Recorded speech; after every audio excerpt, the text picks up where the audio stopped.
영광과 존귀와 찬양을 받으시기에 합당하신 주님, 지난 한 주간도 주님의 보호하심으로 우리의 삶을 지켜주시고 거룩한 주님의 날에 주님께 예배하는 이 자리를 차지할 수 있도록 우리의 마음과 환경을 축복해 주시니 감사드립니다. 아멘. 우리에게 언제나 착한 일을 행하시는 주님의 사랑과 은혜에 감사하지 못하고 낙심하고 불평하며 주님을 잊고 살 때가 더 많았던 우리의 연약함과 어리석음을 고백하오니 용서하여 주시옵소서. 평강교회를 사랑하시고 축복하시는 주님, 주님의 크신 계획 속에 51년 전 이곳에 서울 평강교회를 세우시고 주님께서 기뻐하시는 복음으로 바로 선 교회로 축복하심을 감사드립니다. 우리 교회가 말씀이 살아있고 성령님의 역사하심이 더욱 충만한 교회가 되게 하시어 날마다 살아계신 하나님을 만나는 성도들로 가득하게 하여 주시옵소서. 더욱 하나님을 경외함으로 주님이 주시는 은혜와 축복의 주인공 되게 하시고 그리하여 더욱 큰 주님의 일들을 감당하는 일하는 교회가 될 수 있도록 축복하여 주시옵소서. 아멘. 주님께서 축복하시는 사랑하는 우리 목사님을 위해 기도합니다. 오늘부터 태국 치앙마이 새신년 제자 훈련을 인도하실 때 영육 간의 강건함과 성령의 충만함을 더해 주시고 목사님의 가르침이 선교사님들을 통하여 전 세계에 100배의 이익으로 남겨지는 역사가 일어나게 하여 주시옵소서. 아멘. 우리나라와 민족을 사랑하시는 주님, 지금 우리나라가 여러 어려움 가운데 있습니다. 합력하여 선을 이루시는 주님께서 역사하심으로 교회를 대적하고 자유민주주의의 가치를 훼손하는 세력들을 막아주시고 정의와 진리가 바로 세워지는 올바른 나라로 나아가게 하여 주시옵소서. 아멘. 우리 교회의 미래인 주일학교 학생들을 위하여 기도합니다. 이제 곧 새 학년 새 학기를 시작할 때 새로운 환경에 잘 적응할 수 있도록 해주시고 아멘. 복음 안에서 바른 가치관과 분별력을 가진 성령의 사람으로 성장하여 세상에 선한 영향력을 미칠 수 있도록 복에 복을 더하여 주시옵소서. 아멘. 정성껏 준비한 찬양을 올려드리는 갈보리 성가대와 이 예배를 위해 헌신하는 손길들을 축복하시고 이들의 섬김을 기뻐 받아 주시옵소서. 아멘. 주님께서 이 예배의 주인 되시어 홀로 영광 받아 주시기 원하오며 이 모든 말씀 사랑이 많으신 예수님의 이름으로 간절히 기도드렸습니다. 아멘. 아멘.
아멘.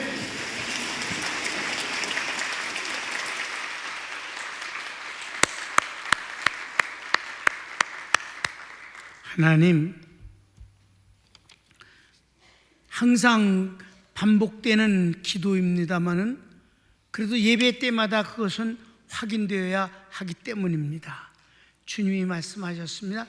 너희가 하나님께 예배 드릴 때 성령과 진리로 예배를 드려라. 하나님은 이렇게 자기에게 예배를 드리는 자를 찾으시느니라. 그러므로 종이 예배를 인도하는 종으로서 성도들이 성령과 진리로 예배드리기를 촉구하면 당연한 것이며 그러기 위해 기도하는 것도 당연합니다. 예배 전에 엎드려 기도할 때 항상 반복되는 예배입니다. 성도들이 성령과 진리로 예배드리게 하소서. 이 예배의 주인공은 주님이십니다. 영광도 주님이 받으셔야 하고 주님이 기뻐하시면 저희들은 같이 기뻐할 뿐입니다. 이 시간도 이제 준비된 기도를 들려줬고 준비된 찬양이 올려졌습니다. 이제 주님이 우리에게 다가오시는 순서입니다. 은혜를 주실 것입니다. 저희들이 받겠습니다. 종의 입술에는 기름 부어서 성령으로 말씀을 전하게 하옵시며 성도들도 말씀을 성령으로 받게 하소서. 예수님의 이름으로 기도합니다. 아멘. 자, 요한복음 강해입니다. 표적 현장, 나사로를 살리십니다. 네, 표적 이전에 있고 그다음에 이번에 C가 드디어 주님이 기적을 역사하시는 현장을 보는 것이에요. 어떤 치유의 역사에서도 이렇게 서론, 본론, 결론이 있는 데는 없어요. 이게 바로 요한복음의 특징으로서 마지막 이적을 행하시는 이 나사로의 살리심을 통해 예수님이 누구신가를 증명하시는 것인데, 나사로 살리심의 전체 뜻은 나는 부활이요 생명이다 하시는 걸, 그의 정체성을 우리에게 확인시켜 주시는 내용입니다. 자, 서원을 읽읍시다. 마리아와 마르다를 만나신 예수님은 그들의 슬픔과 절망을 보시고 사망 권세자 앞에서 무기력한 인간의 한계에 대해 비참해하시고 분노하십니다. 그래서 눈물을 흘리십니다. 이제 그리스도인 예수님이 일하십니다. 그 전에 그렇게 주님이 분노하시고 울으셨어요. 사람들이 저희 봐라 울어 뭐 이랬다 이 말이에요. 큰 1번, 유대인들의 자기 생각대로 말하는 내용으로 주님은 다시 한번 통분하십니다. 조문 왔던 많은 사람들이 예수님이 마리아가 오열하고 예수님이 분해하시며 눈물을 흘리시는 걸 보고, 야, 저분이 환자 앞에서 우는 건 처음 봤다 하면서 이제 저들끼리 얘기를 해. 뭐라고 얘기하는가 봅시다. 가르치기 1번. 이 유대인들은 조문객이었습니다. 주님을 반대하는 사람은 아니었어요. 나사로를 사랑한 사람들이고 위로하고 싶은 사람들이 일부러 온 거예요. 악한 자들이 아닙니다. 그러니까 2번은 이들은 마리아와 예수님 앞에서 오열하고 주님도 눈물을 흘리시는 것을 보고 나름대로 의견을 말합니다. 어떤 자는 저가 얼마나 마리아 형제들을 사랑하기에 울지 않는가 하며, 또 다른 자는 저가 소경도 눈을 뜨게 했는데 나사로는 죽지 않게 고쳐줄 수 없었는가라 합니다. 저들은 조문하러 온 사람들이므로 악의는 없습니다. 악의는 없지만 자기 생각대로 이런저런 떠들 수 있다 이 말에 이해되죠? 그 분위기를. 그래서 다만 그들 모두는 예수님조차 나사로의 죽음 앞에서 무엇을 할 수 있겠냐는 뜻입니다. 바로 이 점입니다. 죽음 앞에서 누가 뭐라고 했는가? 죽은 거를, 이미 죽어버린 거를. 이 죽음 앞에서 인간들이 참 똑똑하고 여러 가지 할 수 있어요. 대단합니다. 인간이 만물을 다스립니다. 여러분, 우주를 날아가는 사람들이 새가 아닌데 새가 못 날르는 우주를 가잖아. 화성을 가고 달나라를 가지 않습니까? 고기도 아닌데 고기가 못 내려가는 치매를 내려가지 않습니까? 인간 대단해요. 그래도 아무것도 할 수 없는 건 죽음 앞에서는 입 다물 수밖에 없는 거다. 이 죽음 앞에서 무기력한 인간들, 그것을 보시고 어떻게 해서 주님이 또 분통을 일으키시는 거예요. 이에 유대인들이 말하되 보라 그를 어떻게 사랑하였는가 하며 그중 어떤 이는 말하되 소경에 눈을 뜨게 한 이 사람이 그 사람은 죽지 않게 할 수 없었더냐 하더라. 그래요. 3번. 예수님께서 이런 말을 들으시고 다시 통분히 여기십니다. 그래 뭐 이런저런 소리 하지만 그래도 결론은 뭐예요? 죽은 걸 어떡하냐? 예수님인들이 아무리 사랑해서 눈물을 흘려도 바로 그 마리아와 마르다를 인해서 주님이 그렇게 슬퍼하셔도 슬퍼하는 걸 외엔 뭘 할 수 있겠는가? 라는 이 죽음 앞에서 절망하는 인간의 한계에 또 분통히 여기시는 거예요. 자, 성경을 읽읍시다. 38절. 이에 예수께서 다시 속으로 통분히 여기시며 무덤에 가시니 무덤이 굴이라 돌로 막았거늘. 그래요. 그래서 무덤으로 가자 그러시니까 사람들이 뭘 하겠어요? 아, 무덤에 가서 울기 위해서 무덤에 가시는구나. 저거 할 수 있는 일이 우는 것뿐이 더 있겠는가? 이거야 뭐 누구나 이렇게 생각할 수밖에 없는 거죠. 누구든지. 여기서 여러분한테 이스라엘의 그 무덤을 한번 좀 소개시켜 주려고 그래. 왜냐하면 주님이 무덤문을 열어놔라 그리고 나사렛에 나오라. 그러니까 이게 우리나라 이 무덤문은 이해가 안 되잖아. 그죠? 자, 무덤 나와. 이게 헤브론에 있는 조상들의 무덤입니다. 아브라함, 이삭, 야곱. 헤브론이 어디예요? 이게 아주 안악자손이 있었던 아주 엄청나게 좋은 땅이죠. 그걸 누가 가서 쳐부시고 뺏었어요? 갈렙이 마지막 차지했던 땅입니다. 거기 아브라함의 무덤이 거기에 처음부터 저게 있었어요. 그러니까 저 안에 들어가면 무덤이 각각 다 있는데 굉장합니다. 한번 봅시다. 아브라함 나와. 아브라함, 이게 아브라함 무덤이에요.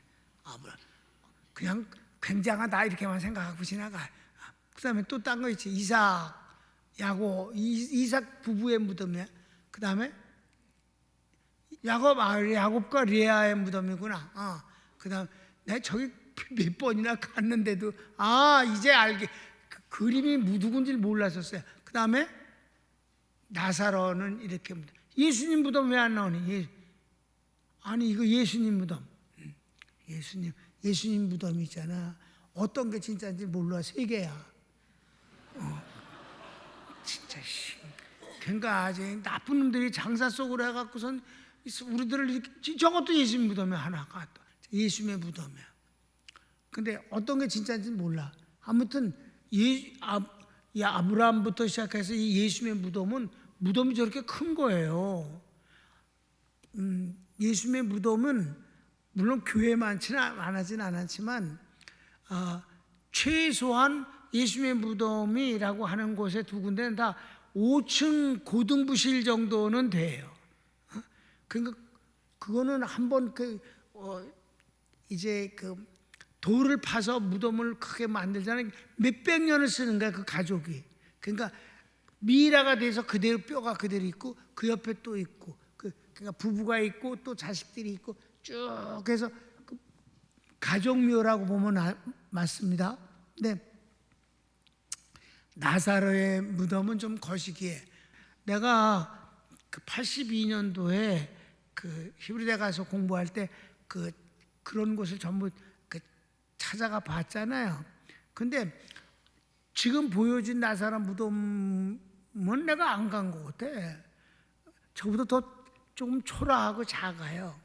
그 돌무늬 앞에 이렇게 있는데, 근데 요즘 뭐 40년 지났으니까 많이 바뀌었는지 모르겠지만, 여러분 2000년 전에서부터 지금까지 왔는데 뭐.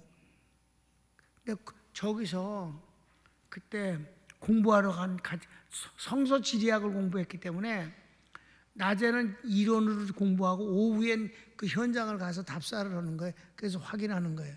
거기 가서 그 가위바위보 해갖고 예수님 노릇 또 나사로 노릇. 근데 내가 이겨갖고 난 예수님 노릇. 나사로 컴아웃! 소리를 지르면 속에서 나사로가 이러고 재밌었어.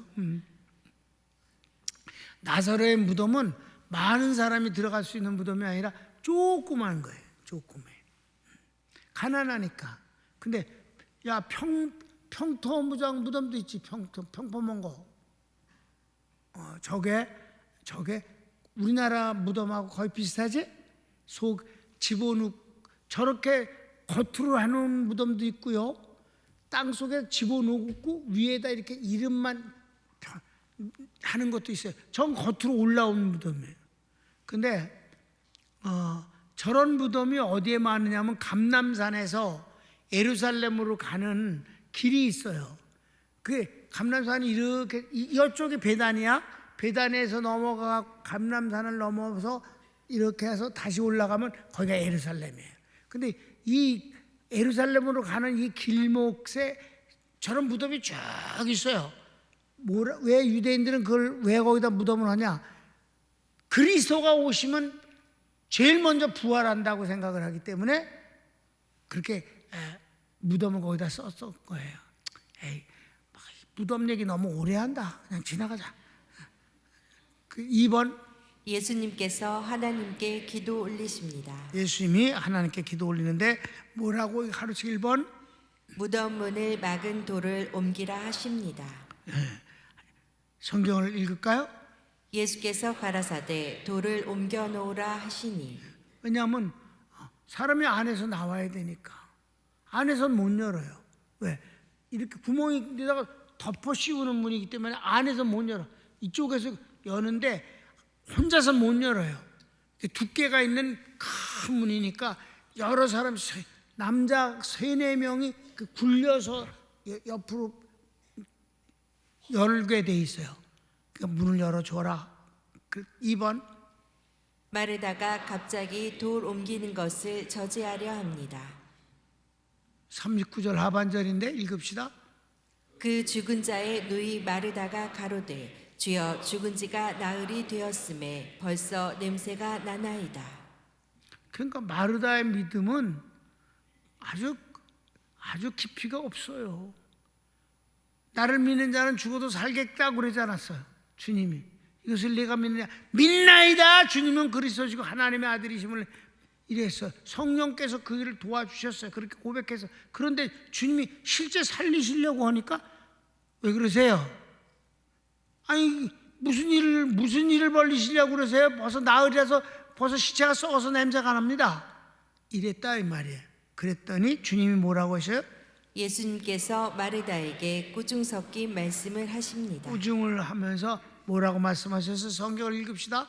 예수께서 가라사대 내 말이 내가 믿으면 하나님의 영광을 보리라 하지 아니하였느냐 하신대. 네, 그랬고 그런 뒤엔 이제 계약은 상대 안 하시고 무덤 문 돌을 옮겨 놓으니 예수님께서 하나님께 기도 올립니다. 자 문을 열어놓은 뒤 하나님 앞에 예수님이 기도를 올리십니다. 성경을 읽읍시다. 돌을 옮겨 놓으니 예수께서 눈을 들어 우러러 보시고 가라사대 아버지여 내 말을 들으신 것을 감사하나이다. 항상 내 말을 들으시는 줄을 내가 알았나이다. 그러나 이 말씀 하옵는 것은 둘러선 무리를 위함이니 곧 아버지께서 나를 보내신 것을 저희로 믿게 하려 함이니이다. 이렇게 기도했어요. 하나님 그냥 살릴 수 있습니다만 정말 하나님 앞에 저희들 앞에서 아버지께 기도하는 것은 죽음 앞에서 아무것도 할 수 없다고 철저하게 절망하며 그렇게 믿고 있는 저희들을 위함입니다. 제가 기도하는 이유는 그겁니다. 저희들이 보고 믿게 해주세요. 바로 그 내용이죠. 그래서 마침내 3번은 예수님께서 나사로를 살리십니다. 가로치 1번 기도를 마치신 예수님께서 큰 소리로 나사로야 나오라 부르십니다. 성경을 읽을까요? 이 말씀을 하시고 큰 소리로 나사로야 나오라 부르시니 그랬더니 어떻게 됐어요? 2번 나사로가 수족을 배로 동인 채 나오는데 그 얼굴은 수건에 쌓인 채입니다. 유대인들은 전부 그 염을 하는 것이 똑같아요. 얼굴은 따로. 우리나라도 이렇게 그 수의를 입히고 얼굴도 이렇게 이제 싸잖아요. 똑같아요. 이렇게 벼루다 싸는데 예수님도 벼루 쌌어요 얼굴을. 그걸 이제 수건이라고 말했는데 우리 이제 교회 창립 때 해주는 수건 말고 베르다 간 거예요. 그 베어 찍힌 예수님의 얼굴을 다시 복원해 갖고 예수님의 얼굴을 찾아낸 것이 바로 우리가 알고 있는 예수님의 얼굴입니다. 근데 그 얼굴이 이렇게 싸서 펼쳤기 때문에 예수님의 얼굴이 이렇게 갸름하고 아주 미남인데 그걸 펼쳐놓으니까 예수님의 얼굴이 사각형이 돼버린 거예요. 그건 이렇게 했던 걸 이렇게 평평하게 하니까 얼굴이 넓어진 거지. 그런데 여러분 한번 구경했죠? 우리 교회에서 예수님의 진짜 얼굴 컴퓨터에 의해서 복원시킨 거. 정말 예수님 미남이잖아. 아이돌 같아. 너무 젊어갖고 거기서 33살이니까 나이 어리잖아요. 요즘 뭐 33살 총각들 많잖아. 늙은 총각들. 자, 그래서 봅시다. 성경. 죽은 자가 수족을 배로 동인 채로 나오는데 그 얼굴은 수건에 쌓였더라. 그래서 예수님이 이르시되 풀어놓아 다니게 하라 하십니다. 성경을 읽읍시다. 예수께서 가라사대 풀어놓아 다니게 하라 하시니라. 이게 바로 예수님께서 나사로를 살리신 기적의 현장이에요.